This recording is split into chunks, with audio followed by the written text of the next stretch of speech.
Hi, everyone. This is acyuta-bhava from Nightlight Astrology, and this is an introduction to Bhakti Yoga. I'm so excited to create this content for all of you. As many of you know, this is something that I've been talking about doing for many months now, and finally able to do so after a long process of building my new website. This content is available exclusively for people who sign up to my newsletter, and there's a few reasons that I'm doing that. One, I want to give a little thank you gift to those people who subscribe to my newsletter, and many of which are people who are really the engine for my annual Kickstarter campaign and supporting my work year round.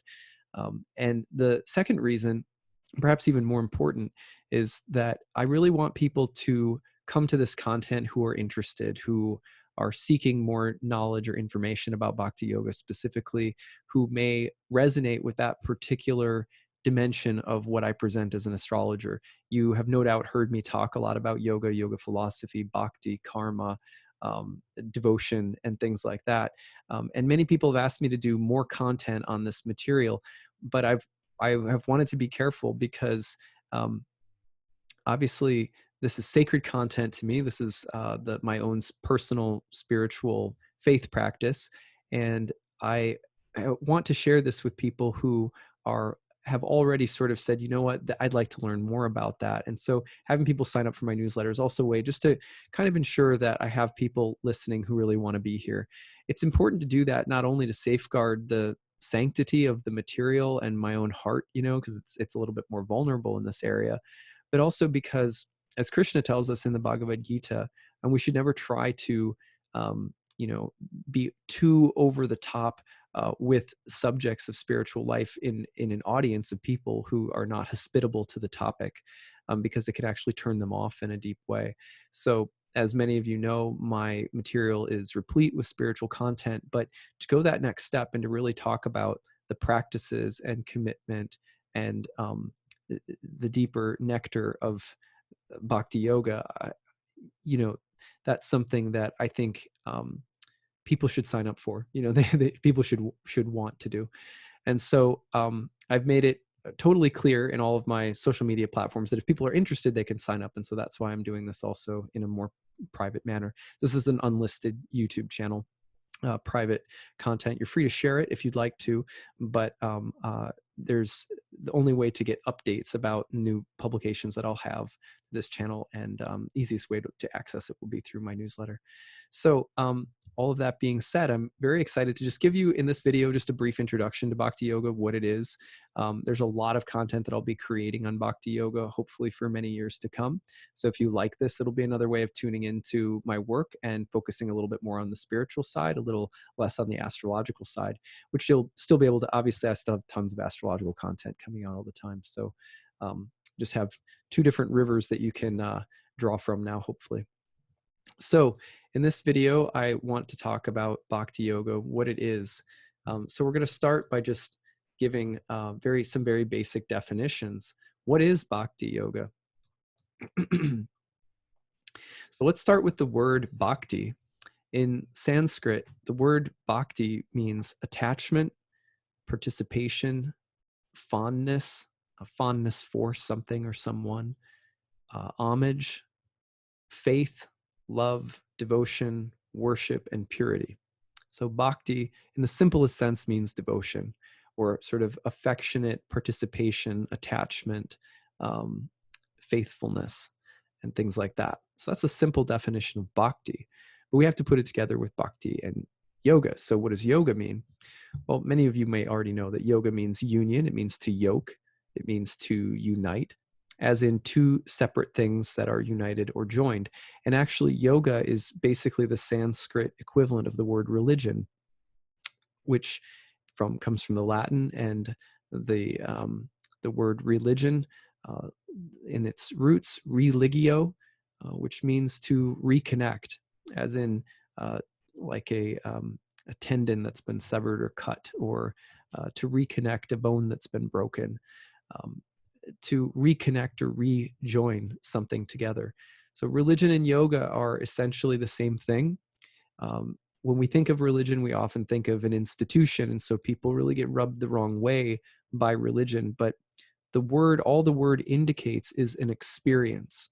And the experience is something that we all value, which is why so many of us end up saying, I'm spiritual, not religious. But what we mean by that is really, I'm interested in religious experience, not in institutions of religion. Understandably, there is something about institutions and laws and codes and doctrines and dogmas that often stifle us and keep us from the actual experience that we're trying to find, which is, in this sense, in the sense of the word yoga, union with, joining with, united with, connected. So we're seeking connection. And when we put these two words together, bhakti and yoga, then we get the essence of what we are seeking connection with and how we're seeking it. Bhakti yoga means that we are talking about attachment, devotion, love, worship, affection toward God, resulting in union, linking, or joining with God. So Bhakti Yoga is the practice of becoming attached, devoted, loving, worshipful, affectionate toward God, in service to God. And the result of these practices are a growing sense of being in union with, linked to, joined with God. So that's what Bhakti Yoga means. You could say that Bhakti Yoga, therefore, is also the practices of loving God, the science of loving God, and the philosophy of loving God. Because while there is, in essence, the experience of loving God is what we're after, a part of what we'll talk about as we go on in this series about Bhakti Yoga will be some of the difficulties that prevent us from doing that, some of the obstacles that we face, and some of the practices that we need to take up in order to help us cultivate love of God in the heart, in the soul. So the science of loving God, meaning the study of how we go about doing this and why it's difficult. So the science, or you could say the philosophy, goes along with it. Now, in Bhakti, you could say that it's a universal. It's not sectarian, even though much of what I'll present throughout my time producing Bhakti Yoga content in the months, hopefully years to come, is from India culturally. And it has its own unique philosophy, practices, and background that, in a sense, comes from India. This is truly a non-sectarian universal path. So bhaktas will typically recognize any path of devotional love and attachment to God. And so it's very ecumenical, it's very universal. But at the same time, Bhakti Yoga specific to India will have its own specific science, philosophy, and practices. And so that's what I'll be presenting. But just so that you know from the get-go that this is a philosophy under which one can take shelter very easily and recognize the presence of bhakti in many different paths in the world. So in the particular tradition of bhakti that I belong to, for example, in the sort of more formal, bylaws of the particular sort of society that I belong to, it said that we recognize any tradition that embraces a love of God. So that's the sort of universal component. Something else that's kind of interesting just historically and culturally is that roughly 68% of quote unquote Hindus, which isn't really it's not a word that really refers to a religion as much as it is a word that refers to a very wide group of people practicing a pretty wide variety of religions. But roughly 68% of what we might call Hindus living in India are Vaishnavas. And of those Vaishnavas, many of them practice Krishna Bhakti, that is Bhakti Yoga. So it's very, very common in India, Bhakti Yoga, the devotion to Krishna, who is seen as Vaishnavism, of course, refers to the worship of Lord Vishnu, and Krishna is Vishnu. And so Krishna will be talked about philosophically as slightly different from one group to another. In Bhakti Yoga, we say that Krishna is the name of God. Krishna is the name of source. It gets pretty interesting when you start parsing out the intricate metaphysics of Bhakti Yoga. For example, Krishna also is seen and worshipped in relationship to his feminine energy consort who is called Radha. And so the two go together. There's kind of a feminine and a masculine component. But at any rate, all of this is just to say that a lot of people living in India will be deeply familiar with Krishna Bhakti. And you could also, a fun comparison that I've made, and if any of my teachers or elders are listening and I'm way off base on this, then let me know. But in a similar fashion, you could say that there's Islam and then there's Sufis. And Sufis are sometimes described as a mystical subset of the practitioners of Islam, and they actually have a lot in common with Bhaktas in the sense of being devotional, the practice of intimate, personal, mystical, ecstatic love of God that they practice this in particular. And so Sufis are kind of this mystical subset of the larger practitioners of Islam, you could say. And in some ways, that's similar to how the particular ecstatic practices of Bhakti Yoga, the yoga of loving God, mystical, sort of beautiful art of loving God, are in relation to a broader population who might be considered Vaishnavas. So that's just historically speaking something that's kind of interesting. Now, the emphasis of Bhakti Yoga is on the awakening of the soul. The practices of Bhakti Yoga are designed to do two things, you could say. This is, again, like I'm very much a neophyte on the path, so I'm just doing my best to communicate what I've understood so far. But the emphasis of Bhakti Yoga is on the awakening of the soul and its simultaneous relationship with its completely unique, personal, and loving relationship with God. So the idea of these practices is to both awaken the remembrance that, hey, I'm a spirit soul. I'm not ultimately this body, and or this temporary ego form that I have. And also, I am in a completely and utterly wonderful and intimate relationship with my divine source. So that's the goal, you could say, the simplest goals of Bhakti Yoga. Now, the primary practices of Bhakti Yoga, I believe it's the 7th canto of the Srimad Bhagavatam, called the Bhagavat Purana, which captures it's one of the worshipped scriptures of Bhakti Yoga. And it is complete with all sorts of instructions on how to, the science of loving God. And it is complete with all these beautiful stories. I mean, just amazingly beautiful stories about really amazing devotional beings and people who have, come before and taught us about this art of loving God. And I think it's the 7th canto, there's a little boy named Prahlad Maharaj, and he's a little boy who has a particularly nasty father. And there's a whole story about him and his father that I'm going to tell in a future video. But there's a scene after his particularly demonic father has been vanquished that he explains sort of what the processes of devotional life are, what you need to do to take to the process of Bhakti Yoga. And he gives 9, if I remember correctly. But there's 3 of them at the top that I'm going to focus on as the primary practices. And these practices are also considered and talked about by many of the acharyas and gurus in the tradition as like the top most important. So, and these are what you'll also get by virtue of just taking in this material. You'll be able to participate and start your own Bhakti Yoga practice if you want to, just by doing these 3 things. So the first one is called sravanam in Sanskrit, and it means hearing.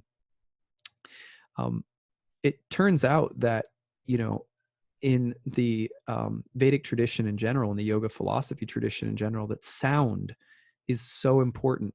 This is why mantras are important and chanting is important, and reading sacred scriptures are important. Sanskrit is thought to be a kind of divine language. And also the mantras that come from the spiritual, that are used in spiritual life are thought to come from the spiritual world. So there's this interesting distinction that's made between sort of material noise and spiritual sound. And you know the difference, because if you've ever listened to something or taken something into your ears from somebody that's filled with anger or gossip or falseness or lies, deception, you can hear it and it affects you. It's like bad juju coming into your ears. Um, and when you hear sacred sound vibrations, it's a completely different experience. And the experience is medicinal.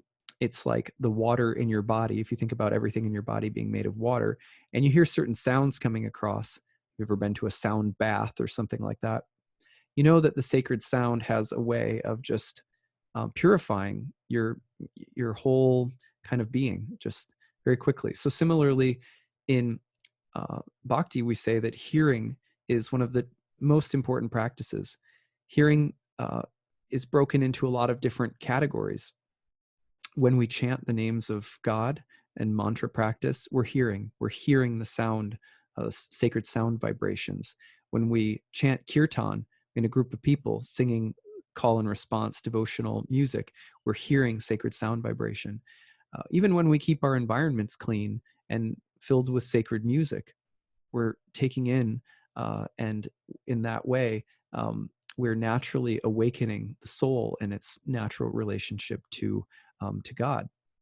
Now, hearing also means hearing from great teachers and great saintly people through spiritual texts like the Bhagavad Gita, through each other and sharing our realizations and insights and reflections on spiritual life, through hearing talk about God, through hearing questioning about God, through hearing stories about God. Just hearing about spiritual life in general is the number one most important things, that our ears be filled with the sounds of spiritual life, from saints and gurus and teachers to plain old neophytes, just talking about God. That by doing that, we start to purify ourselves and we start to awaken the heart and soul of who we are, and that relationship with God that we have, God in all things, God as our source. We start to awaken that, and that's the kind of happiness that in bhakti we say everyone is looking for. So hearing is the most important thing, and by taking in these videos, you're going to get a little bit of that, not because of me, just because the subject matter, right? So um, that's one thing that hopefully these videos will accomplish, and also help give you more references on other talks you can listen to, great books you can read, great music you can hear, things you can chant so that you hear. So that's the first one, sravanam. Now, chanting is kirtanam. Kirtanam means like kirtan, if you've ever heard of kirtan before. On one level, kirtan means call and response devotional music. So if you've ever been to a yoga studio and chanted in call and response before, when we, in Krishna Bhakti, when we sing to God and we call out God's names, and the singer sings and the congregants chant back in response, that this is a form of hearing, and it's a form of saying, of speaking. So hearing and speaking about God, and singing and chanting about God as well. Chanting also through, in Krishna Bhakti, through the Maha Mantra, which is a specially prescribed mantra for the age of Kali Yuga, the age of quarrel and conflict. And this Maha Mantra is something that I will be presenting some more, basic sort of instructions on how to chant and incorporate into your daily life if you're interested. And I'll be doing that in future videos. But the Maha Mantra I'll be teaching you, that I practice every day, that bhaktas all around the world practice every day, is Hare Krishna, Krishna Krishna, Hare Hare, Hare Rama, Rama Rama, Hare Hare. Hare and Krishna together is sort of like praising God. Hare is a little bit like hallelujah. It's evocative. It's calling out. So it's Hare Krishna, and then Krishna Krishna, Hare Hare. It's repeating the same thing. In some ways, I had a teacher once say that you could think about it as Krishna calling back in response to us. And this mood of loving exchange is being amplified through Hare Krishna, Krishna Krishna, Hare Hare. And then Hare Rama, calling out again to Rama, who is like the storehouse of pleasure and bliss and goodness and strength. And Rama Rama, Hare Hare. So it goes the exchange back and forth again. So we chant the Maha Mantra on beads, on japa beads, and that's a big practice of Bhakti Yoga that, again, if people are interested in, I'll be doing a video explaining how to chant and telling you where you can get beads if you need them and stuff like that. It's a really good practice to have. It's completely changed my life. I've had a lot of different spiritual practices over the years, and this is far and away the most medicinal, intimate, lovely practice that I've found. It is a practice like anything else. It takes some work, but I really enjoy it, and I feel like it feels like it's my very life and soul. So, I'm really happy to hopefully share that with some of you. Now, that's the second one, Kirtanam, chanting, and then remembering, which is called Visnu smaranam. And there's a funny rule in Bhakti. I always liked it, that I don't remember the first time I heard it, but it says there's two rules in cultivating Krishna consciousness and cultivating Bhakti Yoga, which is never forget Krishna and always remember Krishna. The first one was always remember Krishna, and the second one was never forget Krishna. So remembering, and remembrance is, if you've ever really been in love with someone, think of how easy it is for you to think about that person that you're in love with, to think about what they need or what they want, or how you could help them, or how you could do something sweet, how you could express your love or devotion. So similarly, the third practice is remembering. And we could say that something else that we're doing with everything in Bhakti is amplifying the degree to which we naturally think of and remember, as George Harrison said, my sweet Lord. So how do we remember God in everything that we do, and build that remembrance so that it's really our heartbeat? I'm not good at it at all, but I feel like there's nothing worth my time more than learning these things, because any tiny little speck of the ability to connect with God has been real and true and uncomparably blissful and beautiful, and it's helped me to love others and to become a better person. um, Jesus gave the essential bhakti teachings when his disciples asked him what were the most important teachings from the law. And he said to love God with all that you've got. That was number one. And number two was like it.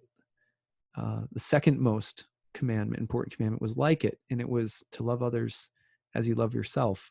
And so we know that when in Bhakti Yoga, we say nothing that we could change externally about the world or about our lives, trying to change the faults and flaws in a mechanistic way, correct them, will work unless we have first changed the heart, the soul, and the consciousness, awaken the soul and its natural loving relationship to source. That from that center, that well that we draw on and give to, that it's that relationship, cultivation of that relationship, that makes anything external that we have to share,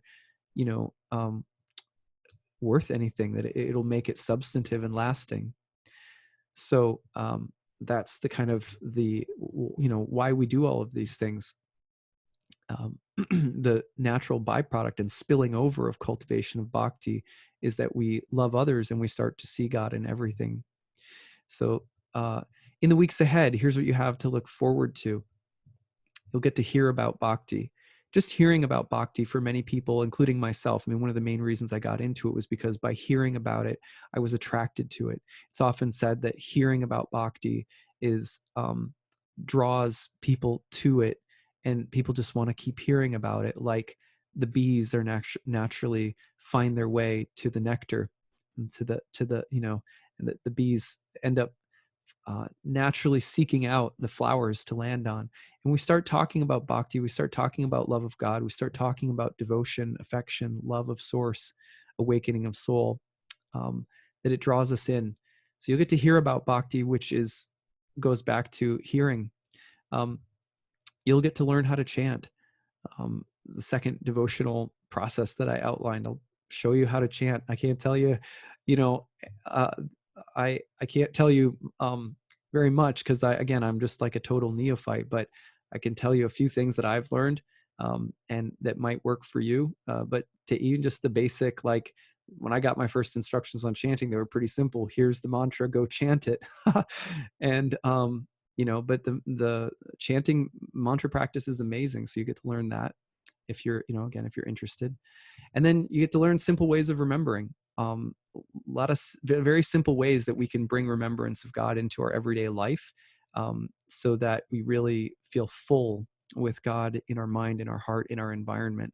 And I wouldn't do this if I didn't think that it was deeply valuable, and that many people who are suffering and looking for connection couldn't really benefit from it. The natural disposition of the soul from the standpoint of Bhakti Yoga, everything I say comes from my guru, or from my gurus, plural. I have a number of teachers who've been important to me, but my initiating guru often says that the heart is like a cell phone that's always looking for a Wi-Fi signal to connect to.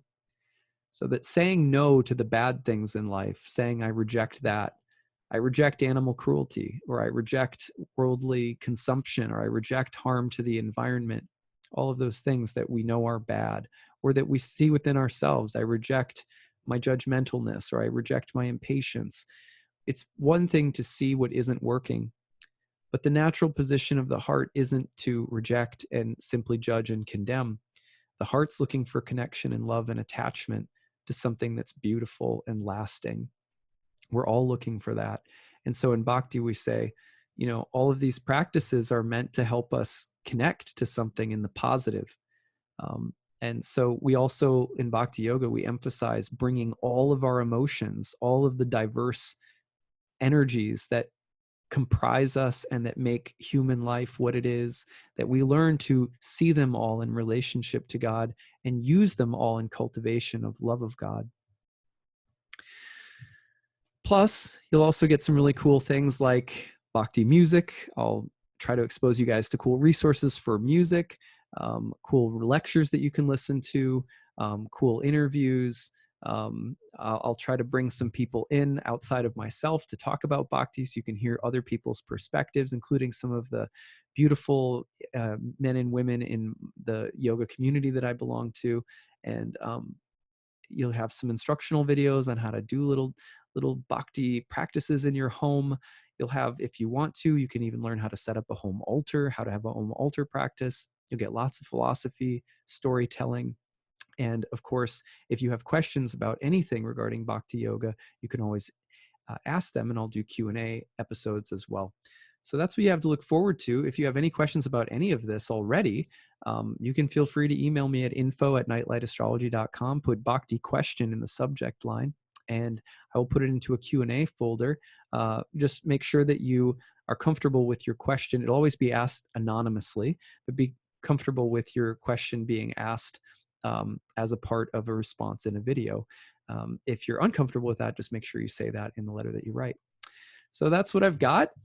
In Bhakti Yoga, when we say hello and goodbye to one another, generally we say Hare Krishna. So I will say that all to you now. Hare Krishna. It's very good to share all of this with you. I look forward to lots more in the weeks to come. And thank you all for being so patient. I know I said that this was coming out around the new year. It's almost April now. So thank you so much for your patience. All right, take it easy, everyone. Hare Krishna.